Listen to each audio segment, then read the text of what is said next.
Dipukul-pukul begini ikannya jadi lemas. Tujuannya supaya si biru ini nggak tersedak saat menyantapnya.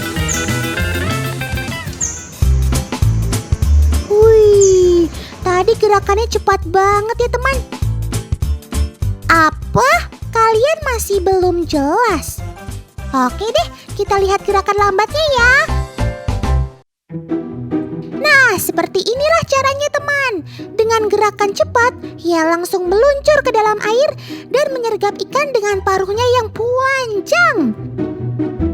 Oh iya, kalian sudah pada kenal belum sama sobat Otan ini? Namanya burung kingfisher. Burung kingfisher hidupnya memang gak bisa jauh-jauh dari air, seperti sungai atau danau. Sebab di tempat seperti itulah mereka mencari makan. Ia fokus memantau setiap gerakan di permukaan air. Sobat Otan ini memang punya penglihatan yang tajam teman. Hebatnya lagi, ia bisa membedakan mana gerakan air yang disebabkan oleh ikan atau bukan. Kalau sudah yakin, baru deh ia menyambar dengan gerakan secepat kilat.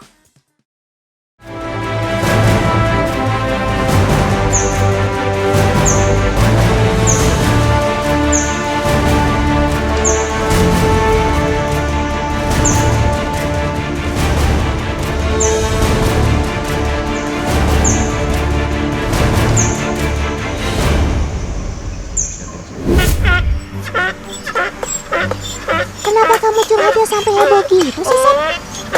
Apa? Oh, jadi kamu senewan gara-gara keberisikan tetanggamu yang kerja bakti ketok-ketok sambil nyanyi? Sabar. Coba Otan selidiki dulu ya. Sumber suaranya dari sini nih. Walah, ternyata gara-gara dia toh. Makan ketan, makan nasi uduk. Kenalin nih sobat Otan, si burung pelatuk. Pantes saja teman Otan tadi dengar suara ketok-ketok berkali-kali. Burung pelatuk kalau sudah ketemu pohon untuk sarangnya, ya pasti dipatuk sampai bolong. Sobat Otan yang satu ini adalah jenis burung pelatuk bawang teman. Tuh, jambul merahnya keren banget kan? Burung dengan nama latin Dinopium javanis ini mampu mematuk hingga 10.000 kali sehari loh. Kecepatannya bahkan bisa mematuk hingga 20 kali per detik. Mereka biasa berkegiatan di pohon-pohon tinggi seperti ini teman. Aktivitas mematuk ini punya banyak tujuan teman. Tujuannya mulai dari untuk menandai wilayah kekuasaannya, mencari makanan, berkomunikasi dengan pasangannya, hingga membuat sarang untuk keluarganya. Burung pelatuk tinggal di lubang pohon yang dibuatnya sendiri teman. Ngomong-ngomong, Otan lihat kamu matuk pohonnya sekeras itu apa nggak pusing Sob? Tuh lihat, tidak cuma keras, tapi juga cepat sekali kan? Kalau Otan sih kejedot sekeras itu sih udah pingsan.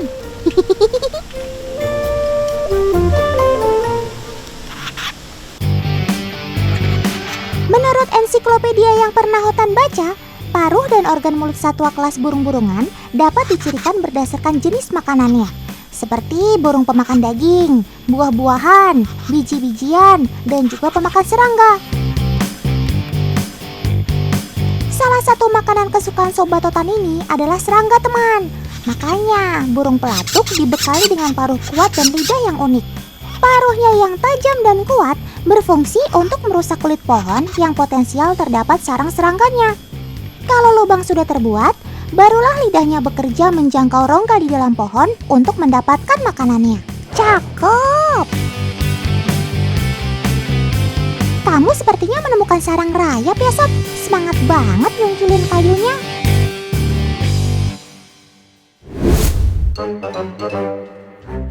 Para ilmuwan mencatat, burung pelatuk mampu menahan gaya G tekanan benturan ekstrim hingga 1200.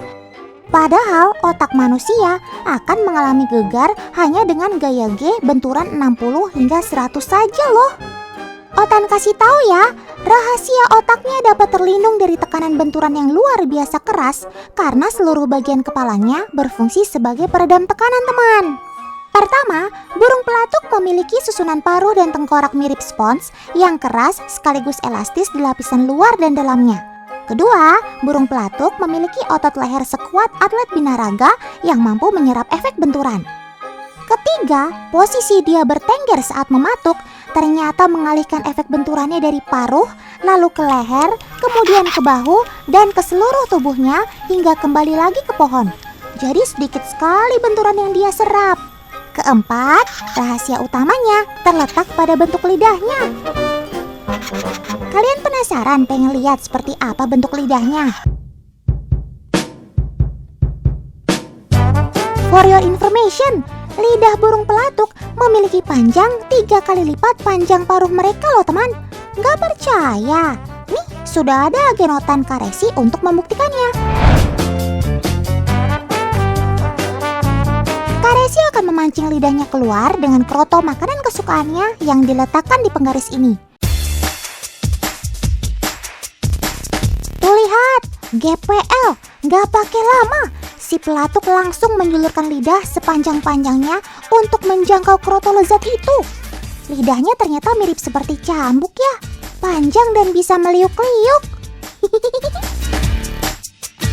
Panjang paruhnya mencapai 2,5 cm teman, sedangkan panjang lidahnya bisa melewati garis 7,5 cm.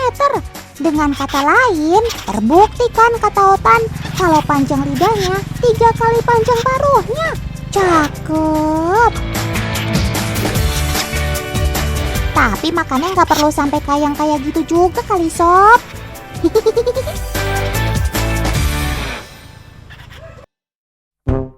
Meski punya lidah yang begitu panjang, burung pelatuk menyimpan lidahnya dengan cara yang unik teman. Dia memiliki tulang hyoid di dalam lidahnya, yakni struktur tulang dan jaringan yang elastis. Itulah kenapa lidah sobat Otan ini bisa memanjang dan memendek, namun sekaligus kuat. Saat mematuk, posisi lidah ini terlipat ke dalam melingkari otaknya, jadi bisa menjaga otaknya tetap stabil saat ada benturan. Prinsipnya mirip seperti sabuk pengaman di mobil kalian. Nah, saat berburu makanan, baru deh lidahnya akan dikeluarkan menjulur keluar sangat panjang untuk menjangkau sarang serangga makanannya. Cakep!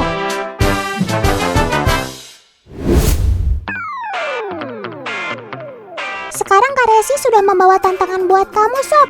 Otan mau buktikan kalau lidah kamu bisa meliuk elastis menembus halangan berlapis dan bercelah sempit ini. Apakah kamu akan menaklukkan tantangannya? Mari kita cekidot. Dan mudah saja lidahnya menjangkau makanannya di ujung wadah teman. Tuh lihat, lidahnya meliuk-liuk mencari target sasarannya seperti cara tangan kita saat coba meraih sesuatu. Meski tanpa melihat sekalipun, lidahnya seolah mampu menemukan target sasarannya. Cakep. Oke lah, kalau tantangan barusan terlalu mudah, sekarang Karesi punya botol transparan yang diberi lubang sangat kecil untuk dilalui lidahnya. Otan mau lihat, kamu bisa tidak mengambil makanan di dalamnya? Makanan kali ini akan diganti dengan ulat yang lebih berat. Ayo sob, coba dilihat baik-baik dulu. Ya, akhirnya kamu berhasil. Nah, teman di rumah lihat kan? Sekali lidahnya menyentuh makanan, langsung deh dengan mudahnya terangkat masuk ke dalam mulutnya. Selain karena di lidahnya terdapat kelenjar ludah yang lengket seperti lem, ternyata di ujung lidahnya terdapat duri halus yang tajam apabila dilihat dengan mikroskop. Bentuk ujung depannya keras dan runcing, sehingga mampu menusuk benda lunak. Sedangkan duri-duri halusnya ini cukup tajam untuk menancap dan kuat menarik makanan yang disentuhnya. Oh iya, Otan juga mau kasih tahu ke kalian cara membedakan mana burung pelatuk jantan dan mana yang betina. Pembeda utama ciri fisiknya adalah pada warna mahkotanya teman, alias jambulnya. Si jantan adalah pemilik jambul merah ini, sedangkan betinanya memiliki mahkota berwarna hitam. Burung pelatuk bawang punya corak yang unik pada bulunya. Garis dan total berwarna hitam putih menjadi ciri utama yang dominan di seluruh badan dan sayap dalamnya. Sedangkan warna bulu punggungnya hijau kecoklatan.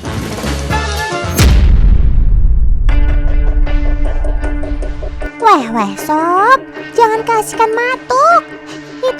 Itu. Di belakangmu ada Kelotis yang kelihatannya marah karena kehadiranmu, sob. Kalau warna Kelotis sudah coklat gelap begitu, sepertinya dia sedang marah karena merasa harus melindungi wilayah kekuasaannya. Kamu tadi numpang makan di pohon itu sudah izin yang punya rumah belum? Wah, sudah, jangan berkelahi. Semua bisa dibicarakan baik-baik kan? Untung saja si Kelotisnya memilih pergi. Kamu jelas bukan tandingannya si burung pelatuk, sob. Lagi pula, setelah makan dia nanti pulang ke sarangnya lagi kok. Kamu mengalah saja ya.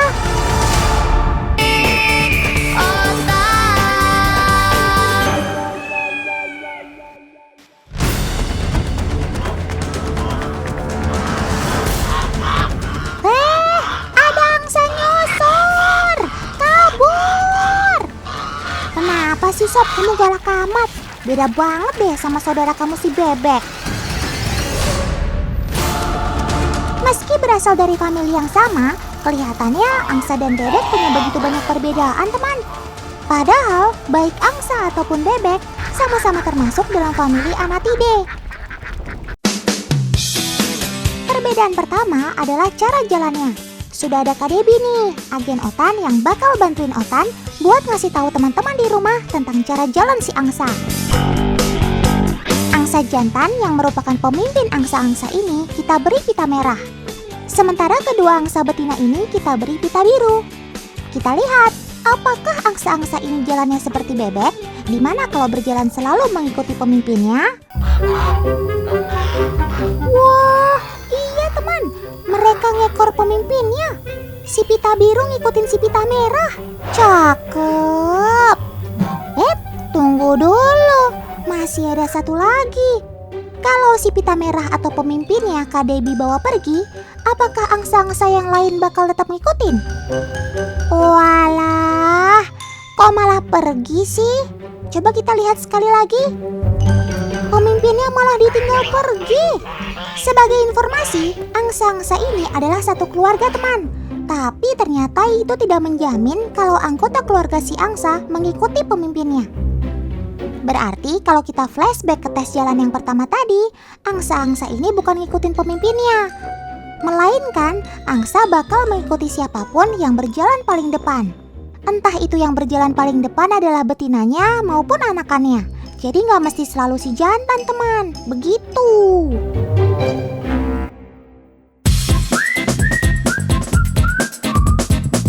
Ada perbedaan, tentu ada persamaan. Apakah itu? Kali ini Kak Debbie sudah ada di bukit, teman. Bukan bukit sih ya, soalnya nggak tinggi-tinggi amat, hanya sekitar 5 meter. Mungkin lebih tepat disebut sengkedan kali ya. Nah, sekarang angsanya sudah dipegang Kak Debbie tuh. Otan mau lihat nih, angsa itu sebenarnya bisa terbang atau enggak sih? Oke, lepasin sekarang, Kak. Waduh, angsanya malah terjatuh. Meski sudah berusaha mengepakkan sayap, si angsa tak berhasil terbang karena beban tubuhnya terlampau berat. Perbandingan tak seimbang antara tubuh yang besar dan ukuran sayap yang kecil membuat angsa akhirnya terjatuh, teman. Berikutnya kita lihat si bebek. Ayo tebak, bebek bisa terbang atau enggak? Kalau Otan sih, jawabannya enggak. Oke Kak Debbie, lepasin bebeknya. Walah, ternyata tebakan Otan betul. Bebeknya nggak bisa terbang, sama kayak angsa tadi. Padahal tubuh si bebek jauh lebih kecil dan ramping dibanding angsa tadi. Namun tetap aja bebeknya gagal terbang. Penyebabnya adalah sayap bebek yang terlalu mungil. Terakhir, mentok nih. Wow, mentoknya terbang, teman. Cakep. Kalian bisa lihat sendiri kan, anatomi sayap mentok ini sangat mencolok perbedaannya dibanding angsa dan bebek. Sayap mentok jauh lebih besar dan bentuknya aerodinamis. Bahkan saking besarnya, ketika terbang, sayap si mentok bisa menutupi badannya. Uniknya nih, selain mengepakkan sayapnya, mentok juga mengayuh kakinya ketika terbang. Cakep!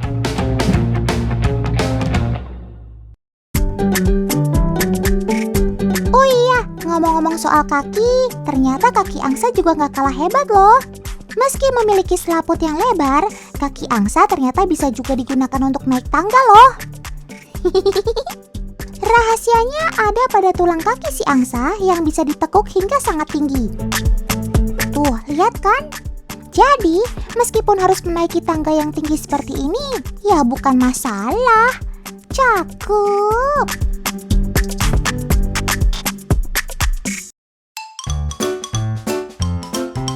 Potong bebek angsa, masak di kuali.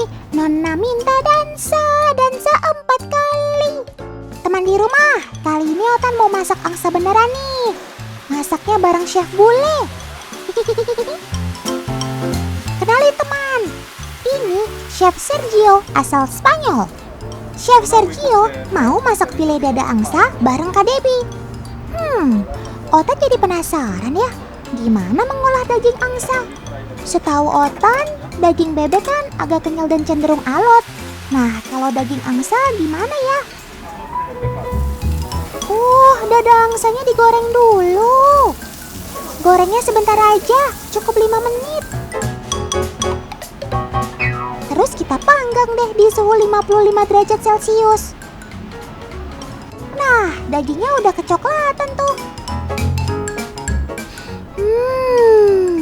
Aromanya kecium sampai sini, Chef. Wih, kelihatannya juicy banget ya. Tinggal hidangkan deh ke piring.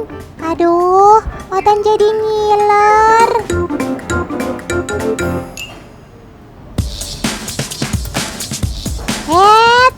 Tunggu dulu. Masih ada menu hidangan angsa yang mau dimasak Chef Sergio. Bahkan menu ini sangat terkenal di seluruh dunia sebagai hidangan mewah. Apa ya? Yap, Chef Sergio mau bikin foie gras alias hati angsa. Bahan hati angsa ini Chef datangkan langsung dari negeri mode Prancis loh. Tuh lihat, warna hati angsanya bukan merah, tetapi coklat keputih-putihan. Ternyata cara ngolahnya sederhana banget. Cuma digoreng seperti ini teman, lalu dihidangkan bersama roti. Wah, simple banget ya. Nah, ini dia nih bagian yang paling Otan tunggu-tunggu. Icip-icip, alias waktunya makan. Tapi ingat loh ya kak, sisain buat Otan. Rasanya gimana kak? Kita mulai dari foie gras dulu. Dia lembut dan ada rasa asin dari sea saltnya dan dipadu dengan saus raspberry-nya, ini rasanya itu seger, asem gitu. Selanjutnya daging angsa. Wow, ternyata daging angsa itu empuk banget, rasanya beda banget sama daging bebek yang alot. Dan kalau ini sebenarnya teksturnya sama aja kayak daging ayam, dan yang pasti rasanya enak banget. Oke, sip deh.